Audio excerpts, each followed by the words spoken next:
revue de presse.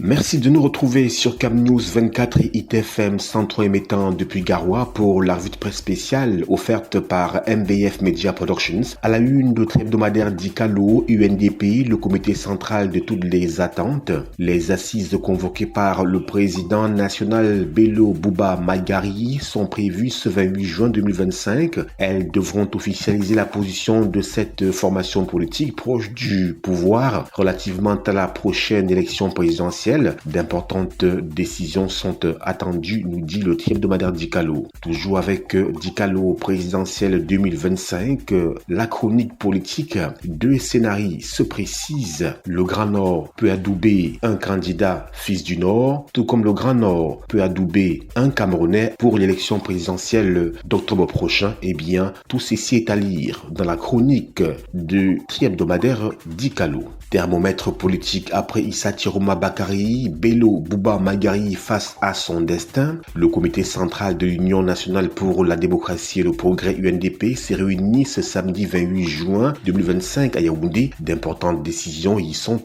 attendues, nous dit le hebdomadaire Dicalo. Issa Tiroma, je cite, « Je suis en immersion avec le peuple », fin de citation. L'ancien ministre de l'Emploi et de la formation professionnelle Issa Tiroma Bakari a, dans une vidéo où il interagissait avec des internautes, expliqué les raisons de sa démission du gouvernement. Prestation de serment, le Parlement convoqué en congrès, nous dit-on. Démission au PCRN, le chargé de mission de Cabralibi s'en va, nous dit-on. Succession, un nouveau venu à Elecam, l'abbé Mathias Stéphane Bell remplace le professeur Pierre Titi Noël, décédé. Journée internationale, amplifier la voix des veuves en 2025, tel est le plaidoyer qui a été porté au cours de la 15e édition de la Journée internationale des veuves dans la région du Sud, avec pour thème amplifier la voix des veuves pour la paix et le développement, une responsabilité pour les familles et les communautés. Femmes en action contre la pauvreté, de l'agriculture bio pour changer le quotidien. Sous-traitance, une loi pour garantir les contrats aux nationaux, on parle ici des PME. Bassin de production, faciliter l'accès aux zones rurales reculées. Le ministre des Travaux publics a réaffirmé son rôle dans l'aménagement des bassins de production par la présence du secrétaire d'État auprès du ministre des Travaux publics chargé des routes Armand Djodom au Salon international de l'agriculture et de l'agroalimentaire de Yaoundé ce 25 juin 2025.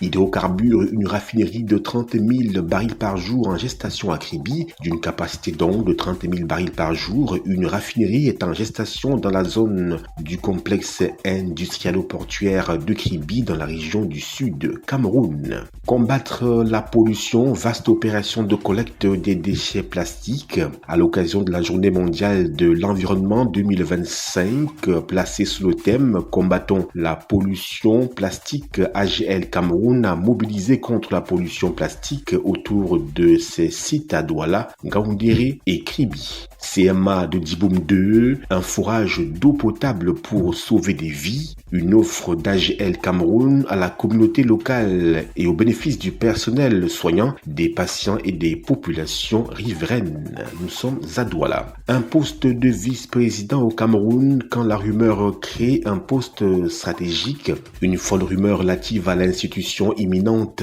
d'un poste de vice-président au Cameroun ne cesse d'enfler et d'embraser le pays. Pourtant, aucun projet de loi de cette nature n'est à signaler dans les couloirs du Parlement camerounais. Contestation politique, des jeunes du Sud s'en prennent à Jean-Calvin Oyono Abba. Conseil de cabinet, l'orientation budgétaire au centre des débats. Le Premier ministre, chef du gouvernement, Chief Dr Joseph Diongouti, a présidé ce mardi 24 juin 2025 à Yaoundé dans ses services le conseil de cabinet du mois finissant. Investissement direct étranger, le Cameroun, 4e destination en Afrique centrale. Calvaire, 50 veuves brisent le silence en Gaoundéré. La situation des veuves n'est guère reluisante au Cameroun, entre stigmatisation, torture et barrières de tout genre. Perdre son époux ouvre les portes de la galère pour cette catégorie de femmes. Enseignement primaire, le gouvernement veut encadrer les financements extérieurs. Est de la République démocratique du Congo, nous sommes à l'international Obasanjo, reçu par Tshisekedi Etienne avant l'accord de paix. Centrafrique, 29 morts au lycée Barthélemy Boganda. Côte d'Ivoire, le RHDP à l'heure du bilan,